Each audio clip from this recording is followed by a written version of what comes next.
लोकेन्द्रहाराय त्रिलोचनाय भस्माङ्गरागाय महेश्वराय नित्याय शुद्धाय दिगम्बराय तस्मै नकाराय नमः शिवाय मंदाकिनी सलिलचन्दनचर्चिताय नदीस्वल्पनोदनाथ महेश्वराय मंदार पुष्प बहुपुष्पूजिताय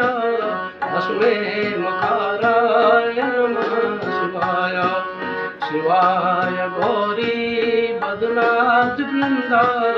शूराय दक्षार धरनाशकाय श्रीनीलकंठाय वृषध्वजाय तस्मै शिकाराय नमः शिवाय वशिष्ठ कुम्भोद्भवगौतमारा मुनीन्द्रदेवार्चित शेखराय चंद्रार्क वैश्वार नरलोचनाय तस्मै वकाराय नमः शिवाय यक्ष स्वरूपाय जटाधराय पिनाकहस्ताय सदनातनाय दिव्याय देवाय दिगंबराय तस्मै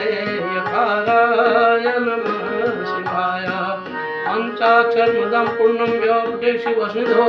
शिवलोकमवाप्नोति शिवेन स्वयंमोदते